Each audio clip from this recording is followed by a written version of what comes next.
This place is really old. They've got like the toilet and the bathtub in the different rooms. I'm like, how do they do that?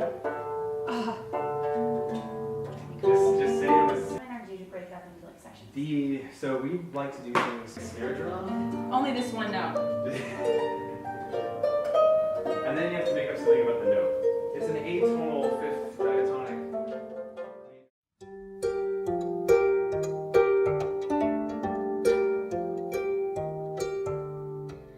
I don't know about you. You've been in my life for hours, better without you. And it's clear that this ain't going well. You got a big delusional if you can't tell. And what's happened to the way we were? You're so damn different now that I can't find a cure. The way we pick it these days really is a sin. It ain't working. It ain't working. What has happened to that smile? Every time you look at me now, I kinda feel like I'm on trial.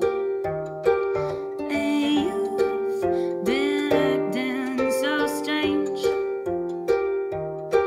but it's unreasonable for me to think you're gonna change.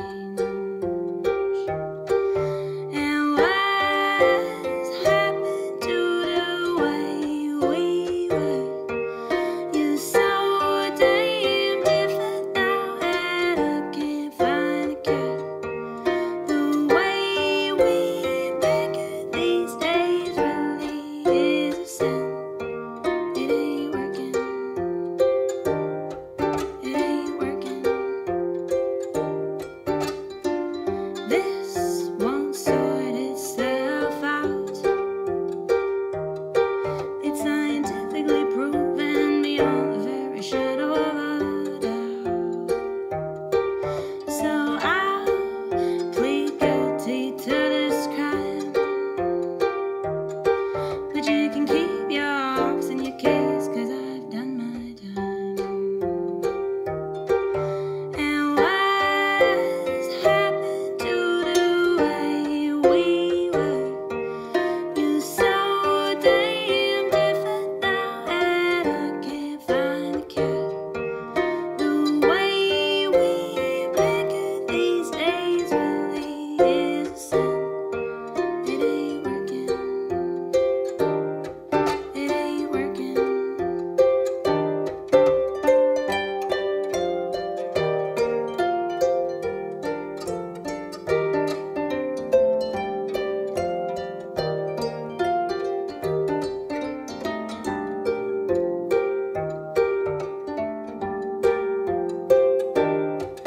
And what's happened to the way we were? You're so damn different now that I can't find a cure. The way we pick it these days really is a sin. It ain't working. It ain't working. It ain't working. It ain't working. It ain't working.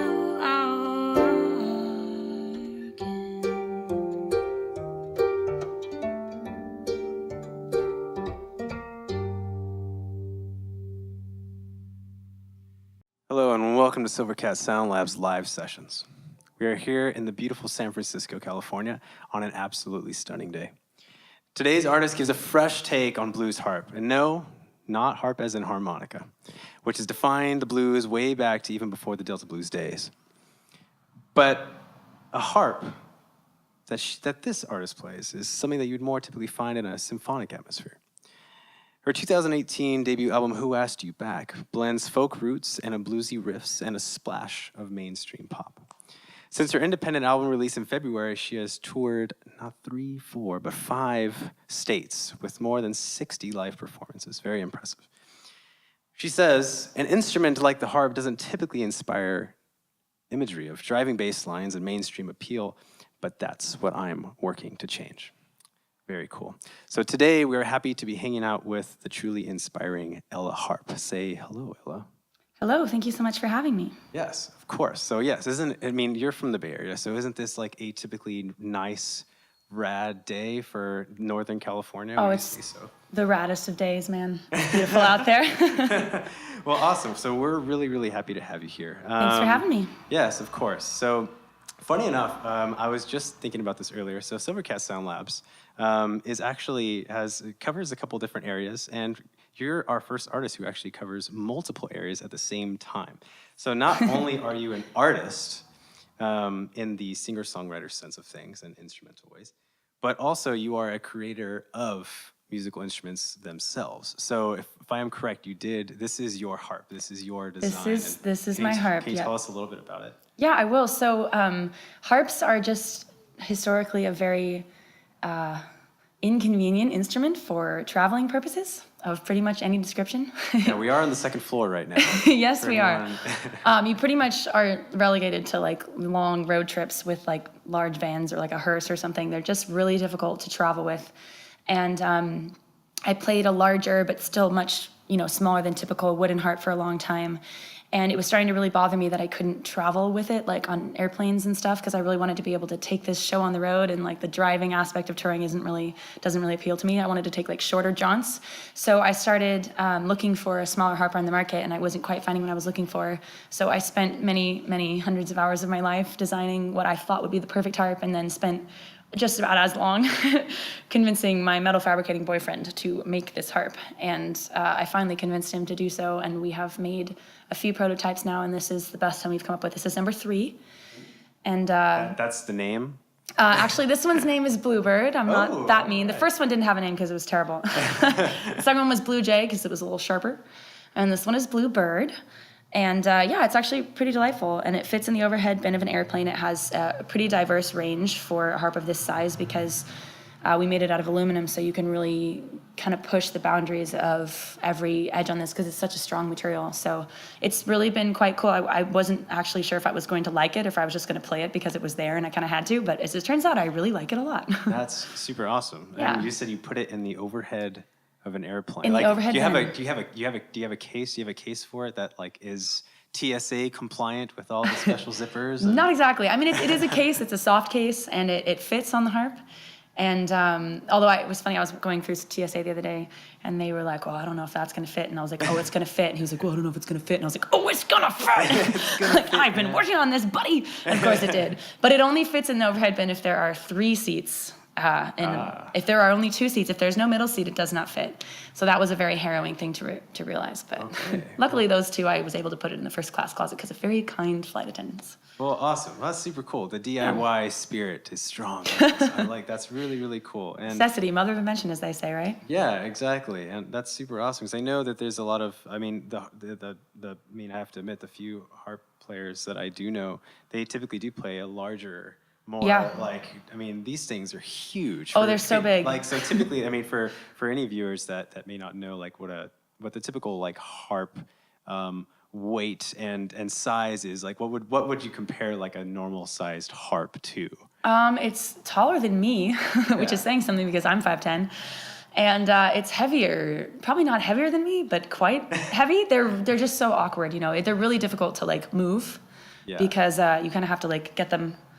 Stairs are just the worst. I had a 3/4 size pedal harp when I was a kid, and that was just a nightmare. And that was only a 3/4 size. That wasn't even the full size. So I have so much mad respect for people that actually play those instruments and actually take them places, because that is a feat and a half just in of itself. So don't get in a fight with the harp. No, don't. Really don't. Although what's nice about this one is if you get in a fight with me, I can just hit you with this. So bam. That's pretty Swift cool. speed. That's the Bruce Lee way. Yeah, definitely. Well, awesome. Well, we're super happy to have you here. And if you don't mind going into your second tune. Absolutely. Awesome. Just let me get This this. is SilverCat SoundLabs, and we are here in San Francisco, California with the awesome EllaHarp. She's going to do the tuning song real quick, the oh so famous. Oh, yeah. Maybe even more famous than Freebird itself.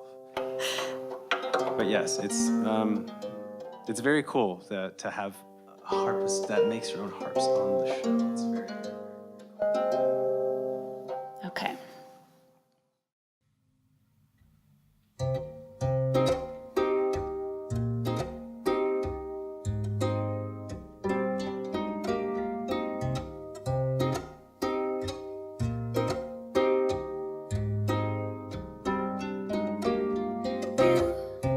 Oh, you have been in my mind lately. You've been in my mind, in the back and the front of my mind lately.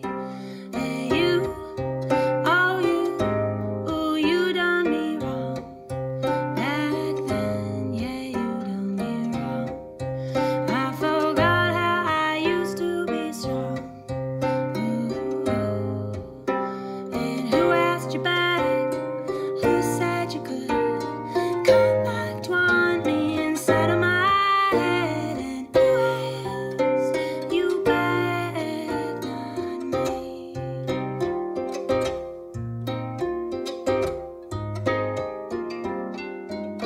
Now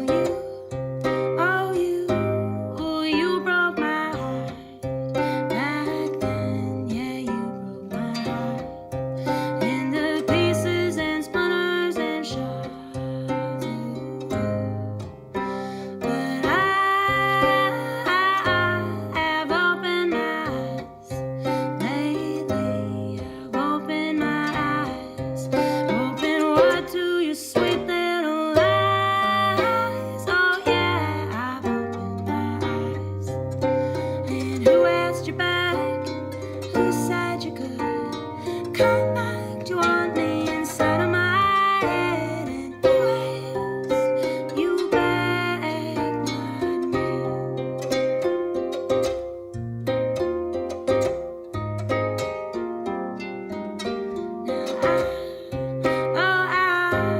I don't miss you no more. Don't miss you no more. When I think of you now, I get bored. And I don't need you. Wow, no, I don't need you. Don't need what you did or didn't do. Oh yeah, I don't need you. And who asked you back? Who said you could come back to want me inside of my head? And who asked you back? Not me.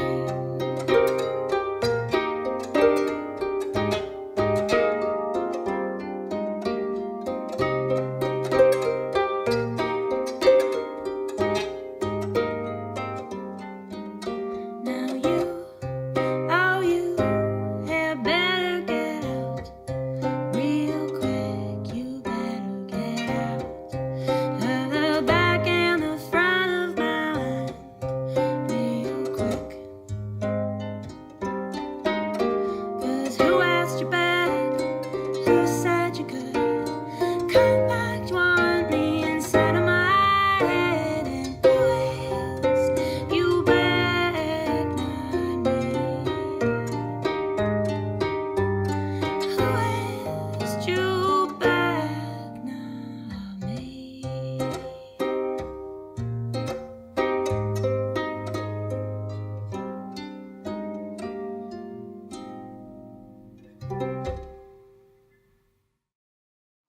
All right, awesome. Thank you very much, Ella, and thanks for once again for being here. Thanks for having me. So yeah, one thing that I think we talked about this earlier when we were setting up. Your website's really awesome. And Thank you. If anyone is listening to this, go to Ella's website because there's so much cool. EllaHarp.com. EllaHarp.com. There's a lot of really cool backstories and a lot of really fun pictures and like all this stuff. And there's one thing that caught my attention, and I wanted to ask you about it. So there is, according to your, I'm going to call you out on your website. There is a Johnny Cash Oh, yes. Mm-hmm. story that I really want to know more, and I think if you can give us a little bit of background and just to tell us a little bit about that. Yeah, for sure. So everybody these days pretty much knows about the Johnny Cash song, Folsom Prison Blues. It's one of his his best known songs. And I think it was in the 40s that he wrote it. I'm not 100% sure. But my grandfather, his name is Gordon Jenkins.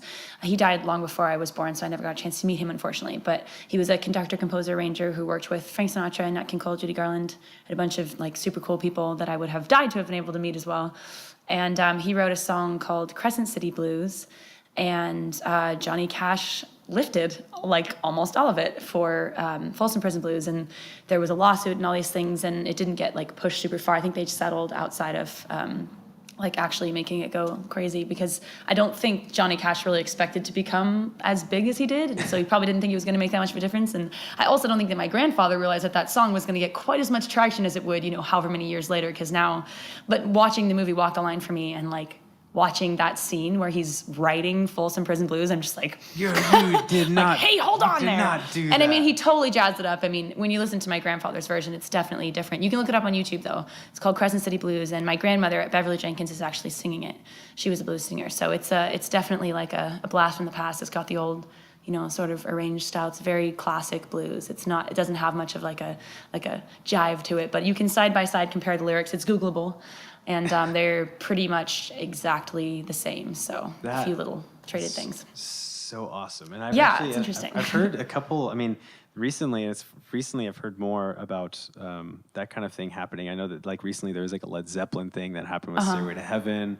There was another one between, I believe, Joe Satriani and Coldplay, and like it's so cool. I'm like, I feel like I'm in the thing now. I know someone who this actually happens. It's pretty awesome. Nobody knows that, but I'm the like terrible person that whenever it's playing anywhere, I just like people are like, what's wrong? And I'm like, let me tell you. Let me tell you this age-old It's just because I love the story. original song so much. It's really a great song. I've tried to play it on the harp before. I've tried to cover it, but it's so difficult. The cover or like the arrangement's just so difficult that it's really not super suited to the harp. But one of these days, I'll crank it out. Yeah, well, heck yeah. Well, awesome. Yeah, for anyone, that's EllaHarp.com. For sure, go and check that out. It's a really, yeah, like I said, I've seen a lot of artists' website, and even like really, really large artists' websites are a lot of time void of any kind of cool background story and something for you to really dive deep into the artist to really get to know their background and exactly maybe some of the things that drives them to write this music. And so it's really cool to hear how much kind of heritage you have in the background of even blues and older style blues. I'm a big fan of blues myself,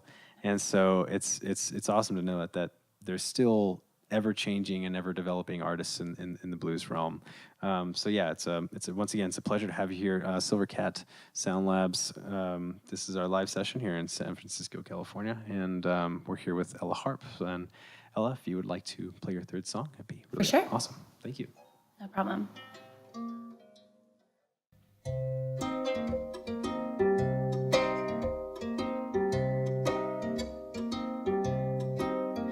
Did you build that wall to keep me away? Did you build it far and build it wide to hide yourself inside all day? And is it better that way? Is it better?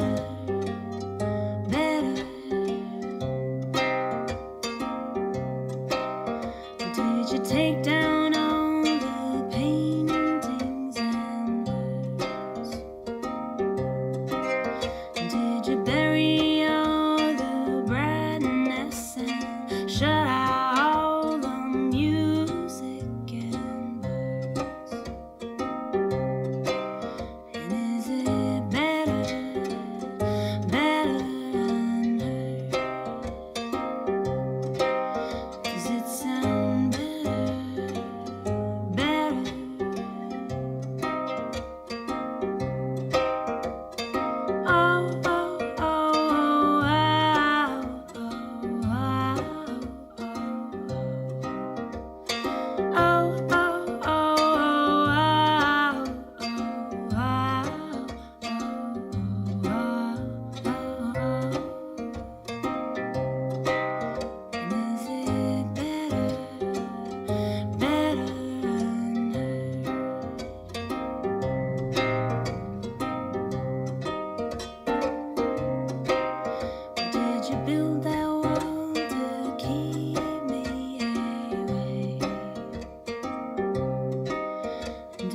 keep out all your colors, but you're black and brown and blue and gray. And is it better this way? Do you feel better right?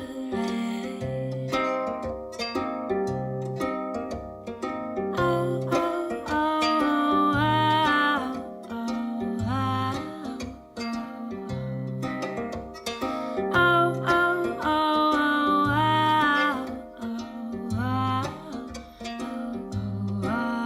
oh, and is it better this way? Do you feel better right? And is it better this way?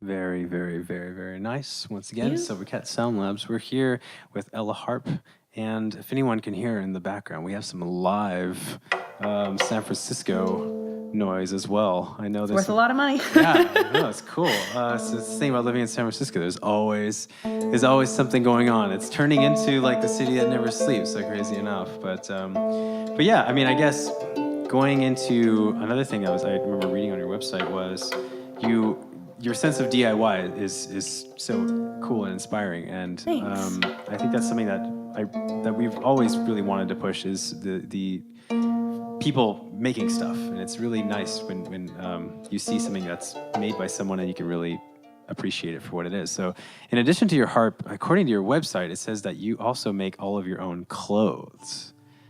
Is that true? That is true. And I don't make my own shoes. I tried making socks. That didn't work out as well as I wanted it to. So I don't make my own shoes. Not even like socks. knitting or like crocheting your own No. stuff? I do knit, and I've knit sweaters and such, but like the tiny needles that you need for sock making, I'm just like, you know what, man, I'm going to get a hold of that in like 5.5 seconds. So I'm just going to buy that one.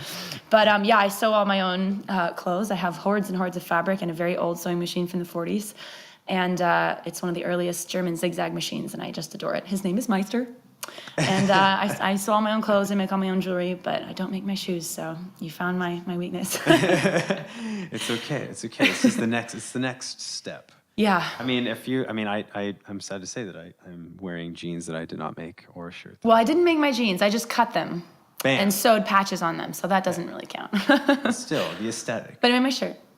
Awesome. You made that shirt. I made this shirt, yeah. Whoa, that's really cool. Yeah. I mean, it's actually pretty much impossible that you would see me in a setting where I wasn't wearing pretty much everything that I made. I made my bracelet and my earrings and my necklace and my shirt and my bra and my underwear, which may be TMI, but like, let me tell you, when you can make those things on your own, you can just make a new one instead of doing laundry, and it's great. Bam. And so how did you get started, or I mean, I would like to kind of know a little bit more about, I mean, you definitely seem to have a sense of kind of DIY kind of lifestyle. And so what's the background behind that? Why did you start? Mostly like when you're looking for something that you can't find, you just start to hopefully either, adapt what you have or create something new. And I'm tall and awkward, and so I find it really difficult to find things that are proportionally shaped for me, which is funny because apparently like they're basing things off of tall people, and short people are always like, oh, they make everything for tall people. I'm like, I don't know, man. They aren't making it for me because it never fights right. So I just started sort of designing my own things, and it took a really long time for me to be able to make something that people wouldn't be like, yeah, she made that.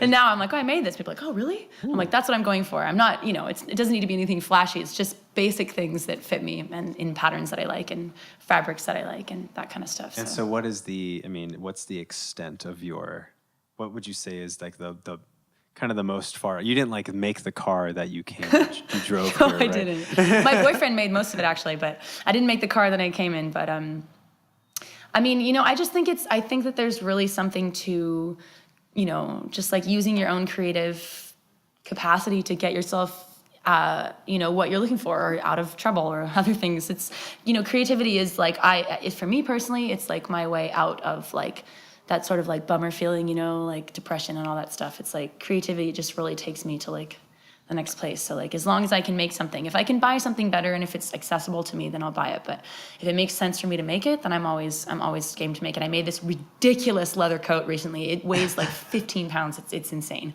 I sewed it on a Singer 99K, which anybody that sews is going to be like, what?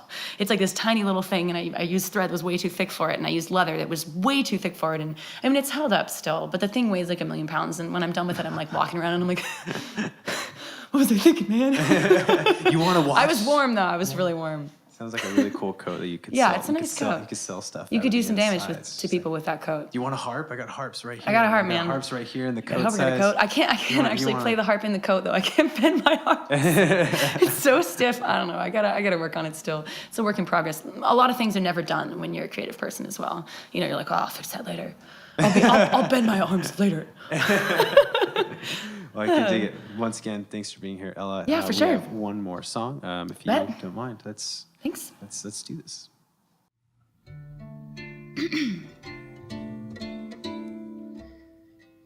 Bittersweet rain, slate gray as I cut the evening water, see the fear upon you rise, waste the waste breath, the days go by. Fill all your letters up with lies, fill all your letters up with lies, and it's bittersweet, it's bittersweet, and it's bittersweet. It's bittersweet. White paper lying in the street.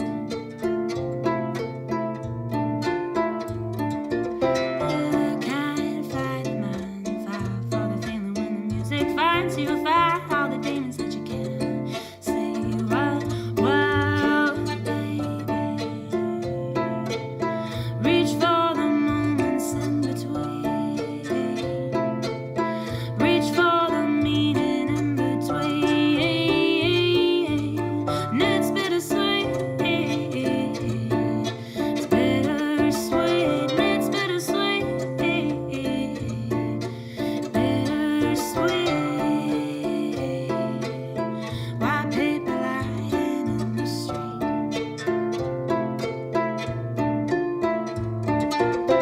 And you grow with all your yeses and your no's, and you grow, live with everything you chose. You grow, you live with everything you chose. You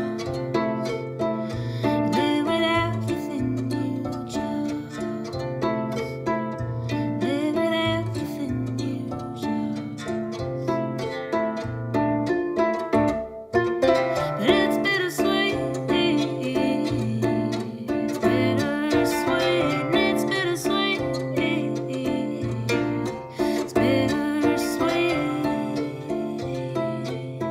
White paper lying in the street.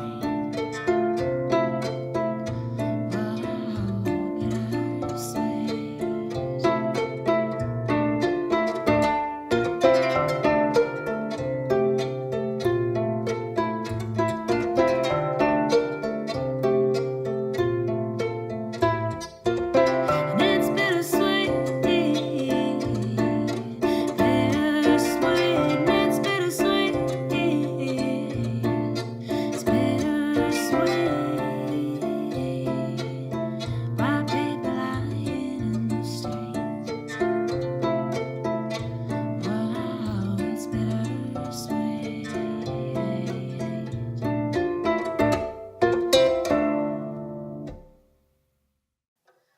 All right. Once again, EllaHarp, SilverCat SoundLabs, a live session. So last thing before we let you go is where can people find your music? Where can people find more about EllaHarp? Well, as previously mentioned, they can go to ellaharp.com and see my shiny website. But you can also follow me on Instagram, which is my preferred platform. And I'm on Instagram as EllaHarp. And Facebook and Twitter, it's EllaHarp Music. And the album is also on Spotify and Google Play. And and all those other things where music streams, except for Pandora. They don't like me. Okay. Thanks so much for having me. Well, I mean, it was truly a pleasure to have you, and Thank you. Thanks for coming all the way out to San Francisco. I know it could be tough to get in and out sometimes, but yeah, once again, we are here with EllaHarp on SilverCat SoundLabs, and we have had a great time having you, and we look forward to maybe having you again on sometime in the future once you're maybe a little more free from your touring, which seem to be pretty heavy in right now. Doing a lot of touring. Congratulations. Thank you. by the Yeah, way. it's always fun. But so yeah, once again, EllaHarp, and this is SilverCat SoundLabs, and we will catch you next time. Thanks so much.